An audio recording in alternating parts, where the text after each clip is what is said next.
Hello, and welcome to episode 19 of the Wimlex podcast. In this episode, Alexander will interview Mathias Hedlund, the CEO of Etraveli Group. Etraveli was one of the first companies to offer online booking of flight tickets. Etraveli is also the leading online travel agency in the Nordics and the fastest growing in Europe. The interview between Mathias and Alexander has taken place during the Digital Commerce Summit in Stockholm. Enjoy. Welcome here. Thank you. Hello. And I will give Mathias a little bit time to explain the business of Etraveli. So, who of you knows Etraveli? The brand, ever heard about? Also, more people than that knows Etraveli compared to Gary Vaynerchuk. Interesting. I did not know it, or at least I did not know the group Etraveli. Probably some of the brands in Germany. But can you give us a bit more insight about your history on Etraveli and what the business is actually about? And then we deep dive into the questions around booking businesses in the digital platform economy. Absolutely. And for those of you who didn't know us, you don't need to feel ashamed. We play a very, very low profile, and it's only if you want to work for us that you should know us. Otherwise, we're sort of keeping the low profile. So what we are is we're primarily an online travel agency, and as such, we sell around 40,000 airline tickets per day. And by doing so, we're number 2 in Europe and by far the fastest growing. And the business model is, as you say, an intermediary.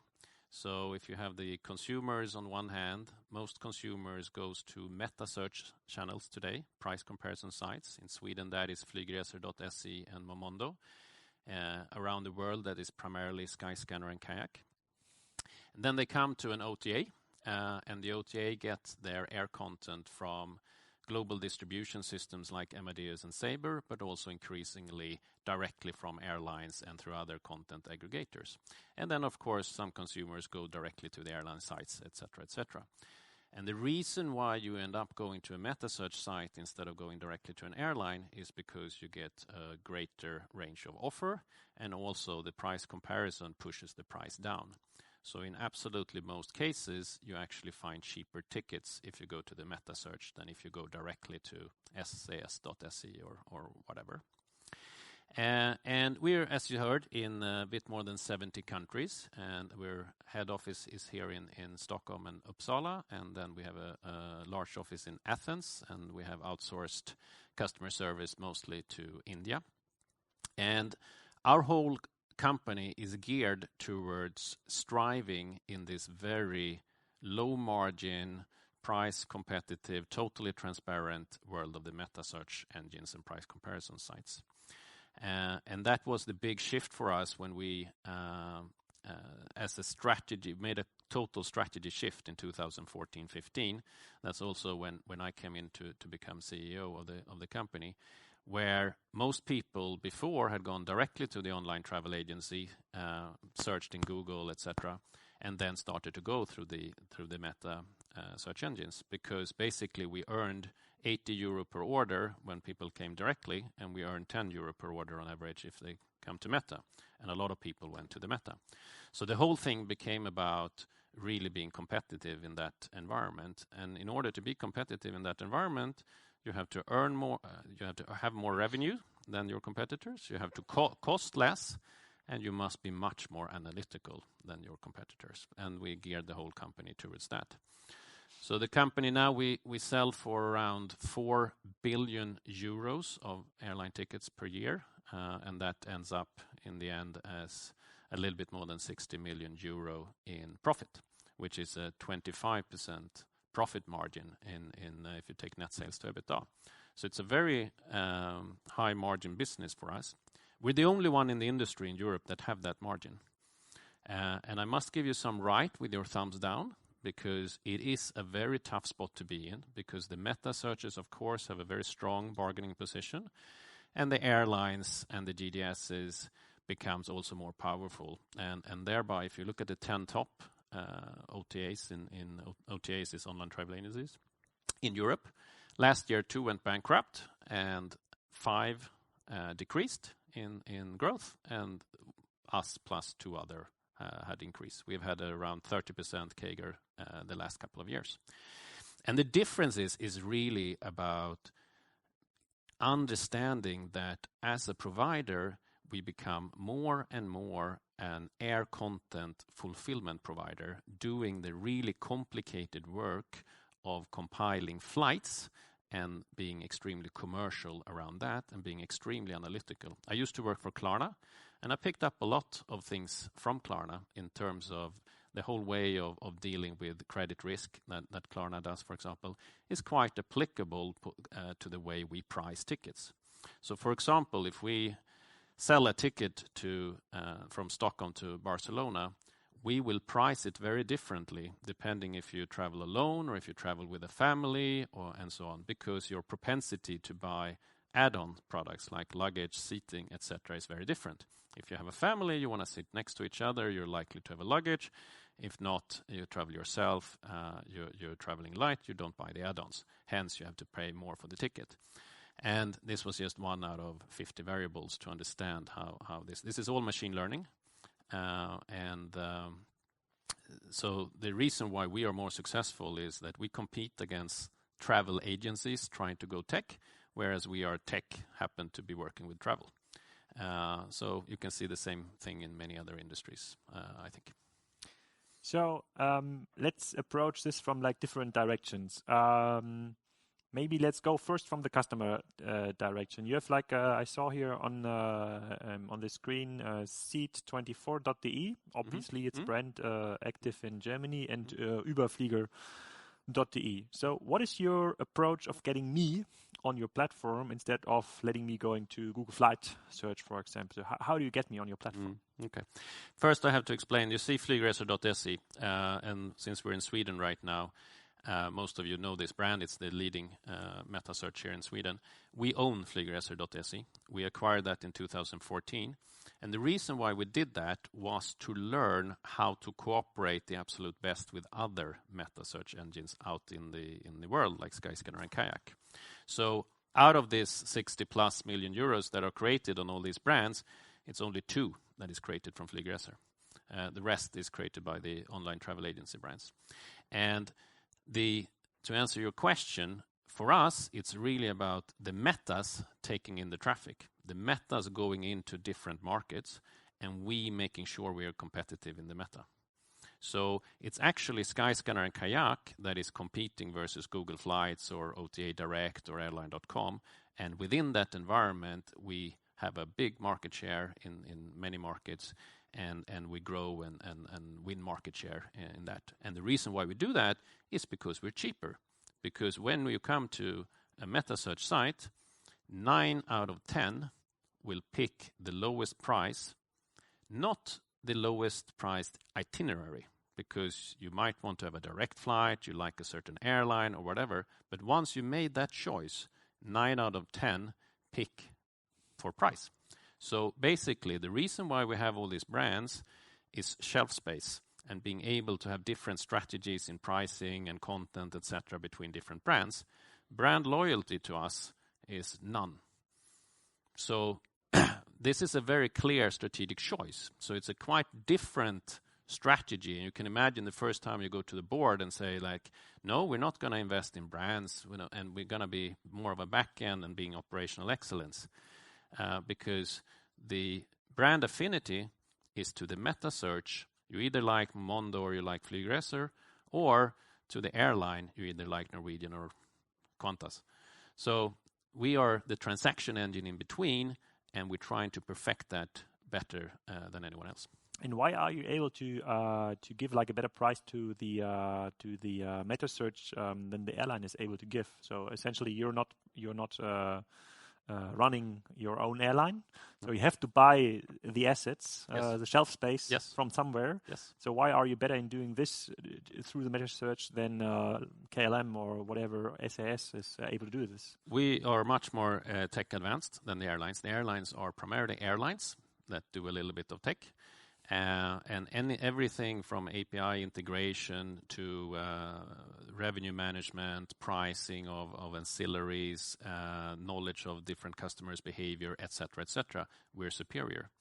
And then it's very different in different markets. In a market like, if you take AFKLM, for example, as an example, in the Netherlands, they don't need us. KLM is a strong brand, and people can go to klm.nl. But in Sweden, although KLM is a known brand, you don't know if KLM is a good choice when you're going to Greece. Is a pass-through with a stopover in Amsterdam a good choice or not? And then you go to the meta. And in that environment, we can utilize our different technical and commercial abilities. Plus, in that case, KLM actually gives us some money for that distribution, either through the GDSs, the global distribution systems, or directly to us.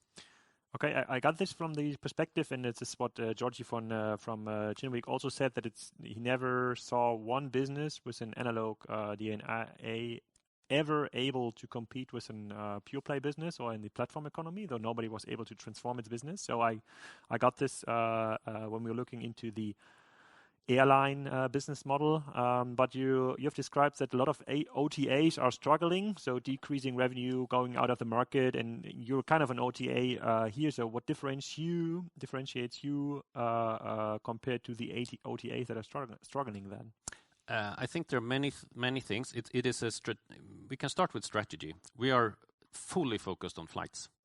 Many other travel agencies try to do flights, hotels, car rentals, etc. We looked at the market and we said that we cannot compete with Booking.com. They're way better than we will ever be in hotels. Car rentals, or rentalcars.com or car trawler, much better than we will ever become. So we cooperate with them instead. And we put all our development efforts into flights, and with one particular objective, to become better than everyone else in that deep air content. That means that although I have competitors with many more developers, we get much more out of our developers.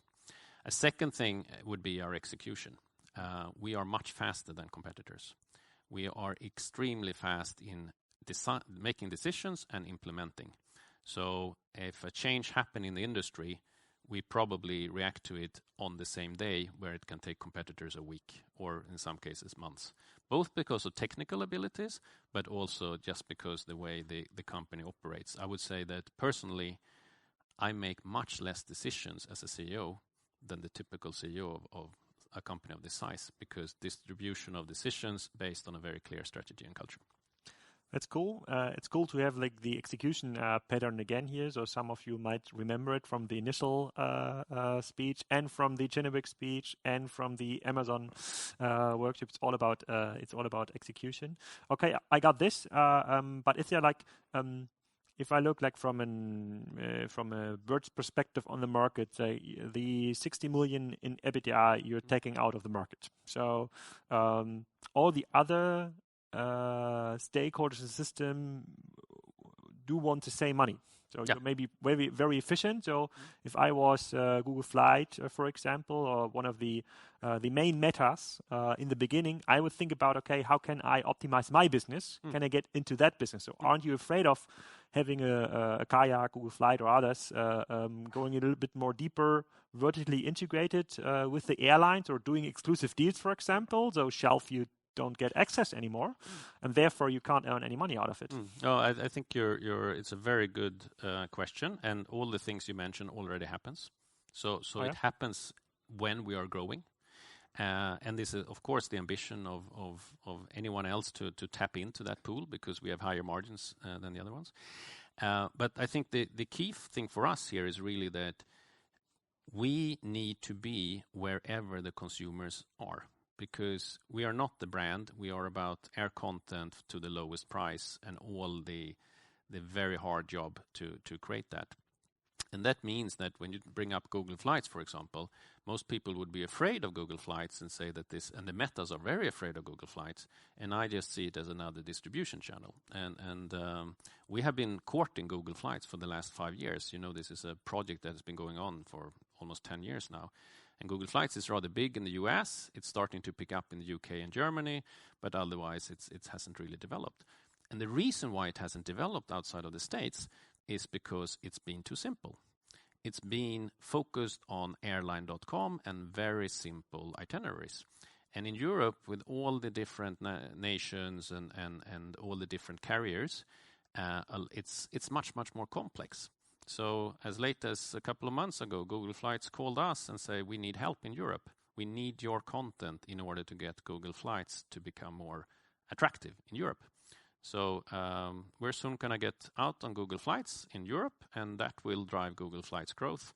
And we will be there with very low competition compared to the meta channels and have another distribution channel. So yes, I foresee pressure from our traffic sources right now, but I also see new traffic sources coming up. And in the likes of Google for the next, I would say, 2 to 5 years, they will be extremely product-oriented rather than commercial-oriented. And there will be a lot of leadway for us to create financial value there. When you're talking about content, most of us are understanding content, and you saw the masterclass of Mark here. It's like A+ content, B+ content. It's like text and pictures. The content you're talking about is different content? Yes. I'm sorry if I'm not explaining that properly. When I'm talking about air content, it is about the ability to find the most relevant itinerary for any given search at any given time, because that changes all the time. And luckily, the whole thing with air content and flights is so complex that there is no player ever that can have everything. So it's really about your ability to bring in all these different aggregating sources and direct connections with airlines, tapping in, because even every single airline loads prices differently in every single market, and tapping into that and running FX and payments and all of that in the most optimal way create new itineraries, better priced, better unit economics than our competitors. Okay, can you deep dive in this content sector a little bit? So let's say, so I'm using Google Flights actually to find my desired flight. Let's say from my base, my home base airport is Hamburg. If I want to go to Barcelona or Amsterdam or wherever, I tip in like the connection and the day, and then I get a flight, and then I go to my booking engine, which is now in our company. In our company, it's Agencia. It's our travel management tool. And then, you pay way too much.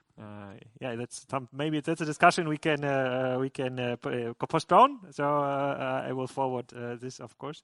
But now you're saying that, and my expectation on Google Flight was, okay, of course they probably will be able to show me every connection on this day from Hamburg to Amsterdam. And you're saying now, no, that's not true, because they only have like 50% of the content. Not even that.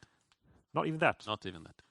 And you say you can get them to like 80-90% of the content plus better fares. Yes.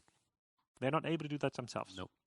That's because you have much better aggregated data, much more direct access to the data. Yes. And that's something. And we combine many more content sources, and then not only just connecting to many more content sources, it's also what you do with that content sources, and how you combine them and how you run it.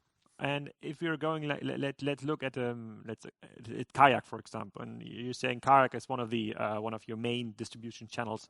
Can you say how much percentage of the content is delivered by your services? Is it something it's very different in different markets? In Sweden, we have a 40% market share, almost 50 in some months. So if you go to flygresor.se or Momondo in Sweden, you might end up with different brands. You see some of them here. But we have more brands like that. So you might get a perception that it's 25 brands and 25 companies on Flygresor. But in fact, we have 5 or 6 brands there. And we take 40-50% of the share there. In UK, we have a bit more than 10%. And in France, the same. And we have a good share in Japan and South Korea as well. Now, as we are learning a lot about meta search, what meta search should I use in the future, if not Google Flights? Google Flights, when you're integrated, it's fine. But right now? Right now, I would probably use Skyscanner, if I might to answer the question globally. Oh, yeah? Even for European markets, it's working in a good way? Yes. Skyscanner is based in Edinburgh.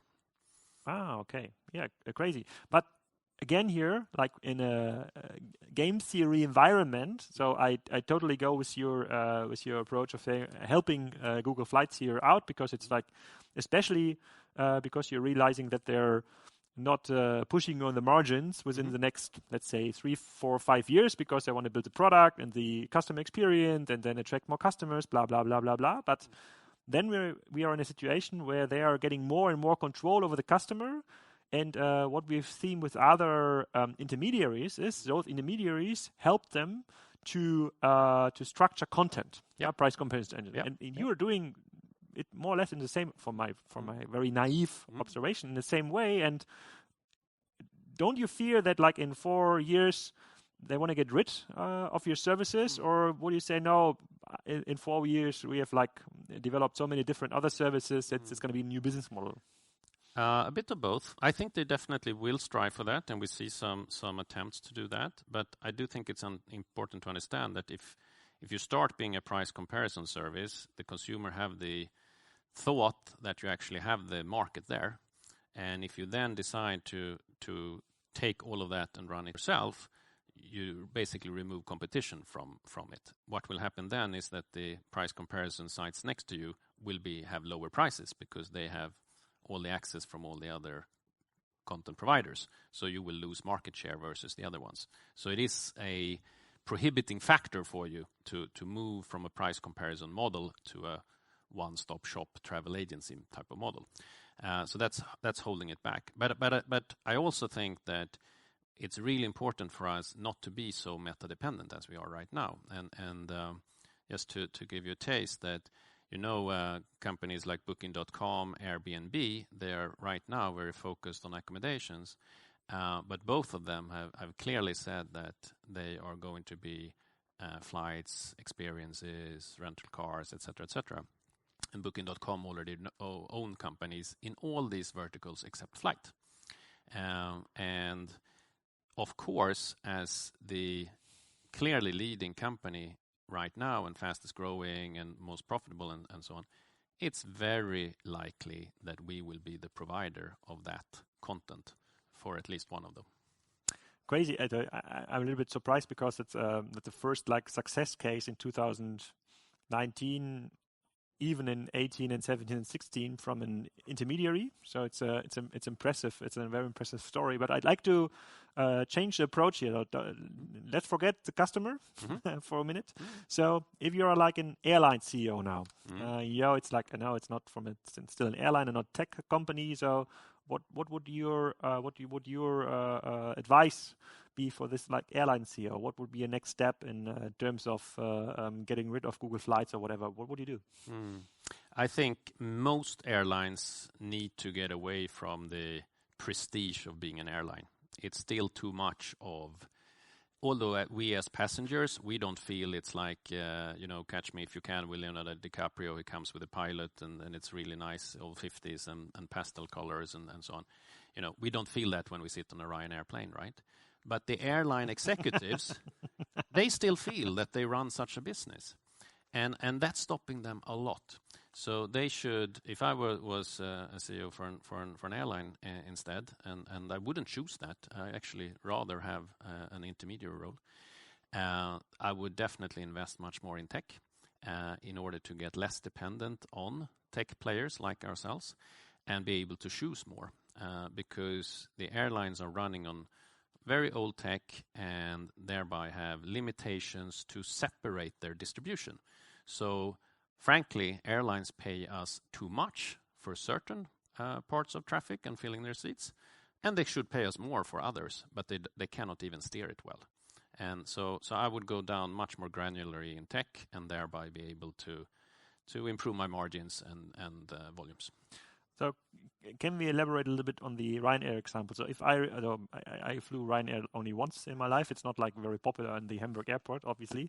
But when I remember correctly, they started... Your travel agency will not even find the Ryanair. Yeah. Because they started like directly as, okay, we want to earn the money with our customer. It was and is very successful from a financial perspective. It's a very profitable airline. So should they not have sticked with this approach and be a little bit more flexible with their website. Now I see them with in meta searches, and that gives me the impression that they're losing because now they have to pay money to meta searches Well, they are tough to negotiate with for people like us too. Yeah, they are low cost in everything.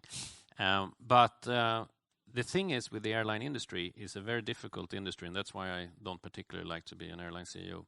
You have to invest in planes first, and then you have to fill them. So you have all the costs up front, and then you end up, if the market has a little bit of a downturn, which it has had here in the beginning of 2019 in the Nordics, for example, then you have to discount your tickets very, very much in order to fill the planes. And then your own direct channel is not enough. So even a company like Ryanair, with the branding and the positioning and everything, actually benefits from getting some distribution. So this was not the case 3-4 years ago. It was just hunky-dory with everything. But now, actually what's happening is that the full-service carriers become more and more like low-cost carriers, and low-cost carriers become more and more like full-service carriers. And they are sort of getting tighter. But who's the winner in that game? Probably the newer airline that are a little bit more tech-savvy? Oh, yeah, for sure. Yeah. For sure. So what about the old airlines? Let's say Lufthansa or KLM or SAS, probably is an old airline too. Though they are getting under higher pressure by these new airlines because they don't have the tech legacy. Oh yeah, for sure. And I mean, EasyJet, Ryanair is in a much better position than Air France, KLM, or because they are in control of their data. Control of the data, better tech, better analytics, smarter in how they split their tickets and their fare classes and their add-ons, different cost structure, more flexible. Okay, crazy. So I know your take now as a potential airline CEO. Interesting view, very interesting view. It gives me some thoughts for my flyback.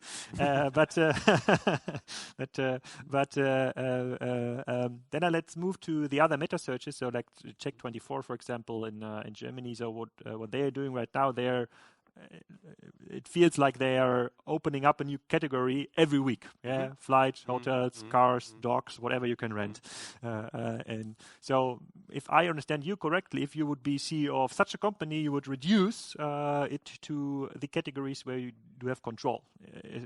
In ideal world, fly only one category. Is that correct? I think that's. I wouldn't be sure and be so determined in that strategy because I would need to sort of see where they are right now and where they make their money and so on. So it might not be right. I think my general take is everything becomes more global. If you're in a very transparent business that we are, you really have to become the best in what you're doing. And if you feel that you cannot become the best, then you better not do it. You better cooperate instead. And that's what I mean. And in our case, we were good in flights. We could be much better. We invested all our efforts in there, and the rest we just cooperate.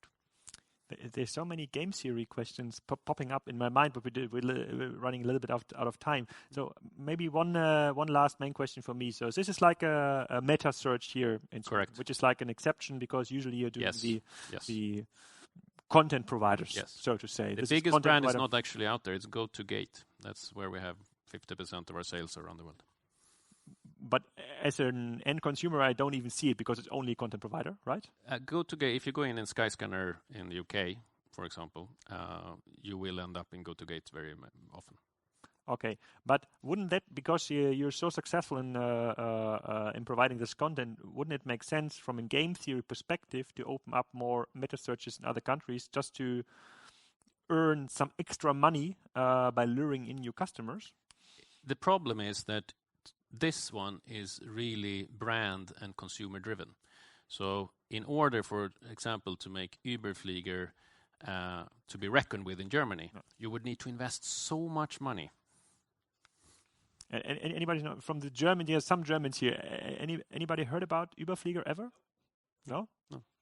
So it's very small. I mean, basically, the reason why... it's true. This one is big. But the other ones here, the reason why we have them is to collect data to better price in the other meta searches in those countries.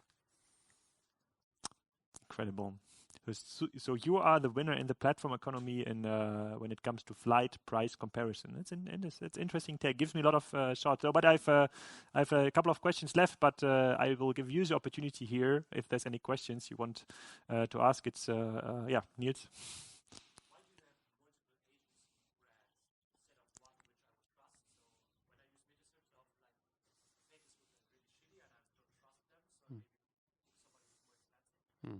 So it's quite complicated, but there are a couple of reasons.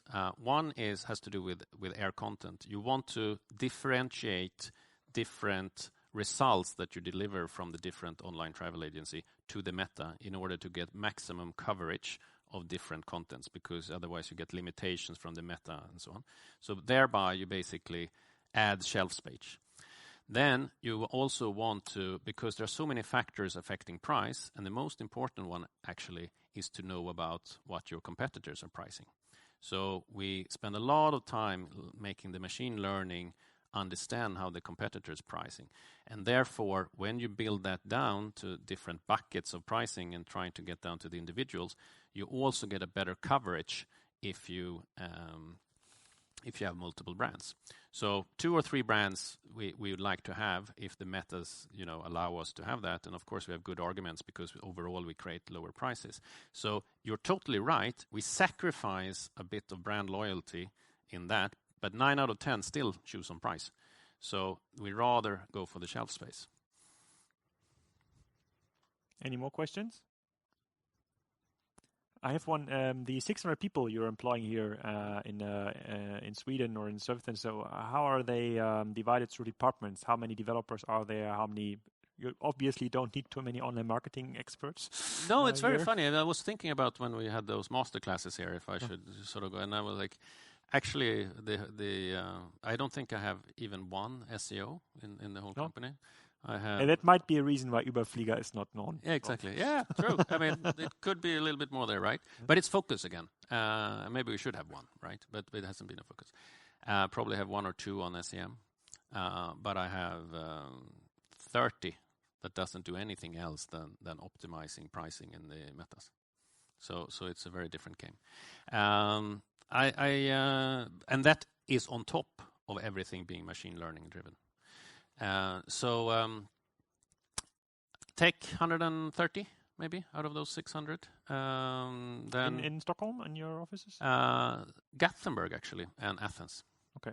And then quite a bit then in the commercial and sales. We have 2 different ways: business development and so on. Product, that's probably another 70, 80.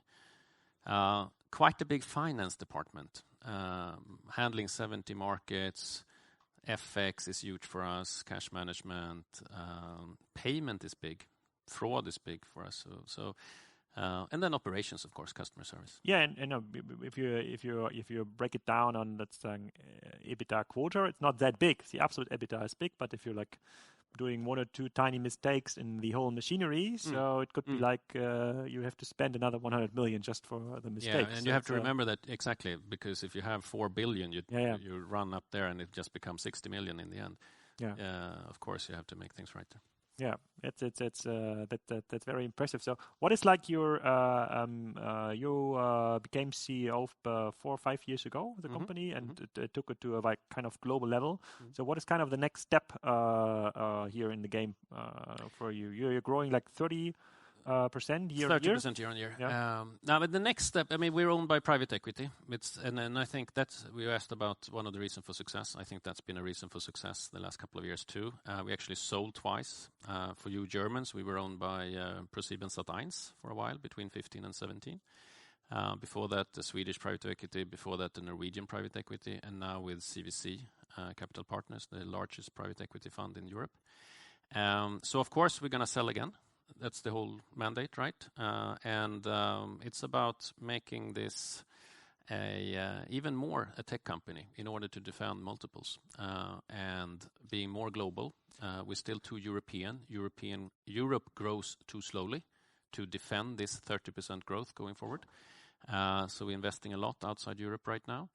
And then it's the question, either one of the big industrialists pick us up or we list.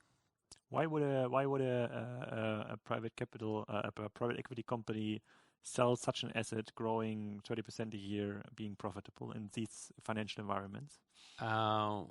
Because generally they will sell with 3 to 7 years holding period, and they've held us now for 1.5 years. I do think they see us as a high risk, high reward type of investment compared to other investments. That would speak for a shorter hold term, I would say. And I do think there's so much movements in the value chain right now that I wouldn't be surprised that we would actually be approached in a year or two from one of the industry players. Because there's so much money even on the meta search engine side. That is one of the industry players, right? You're talking about? It could be, but if you look at our industry, it's basically 3 major online travel agents. Well, there is Booking.com, Airbnb, Ctrip, Chinese travel agency that owns Skyscanner, and Expedia. Those are the natural takers for us within 3 years. Crazy. So actually, I became a big fan within this 30 minutes of live podcasting. It's very rare to hear such a clear vision on the business and so much deep insight. If there's, you have a question left? No? Maybe you can stick around for the last coffee here. Sure. It was really a pleasure having you here in Stockholm and on the show. And I definitely will take a look on Überflieger.de. Yeah, big applause actually for Mathias. Great. Thank you for having us. It was a pleasure. Thank you. It was a pleasure.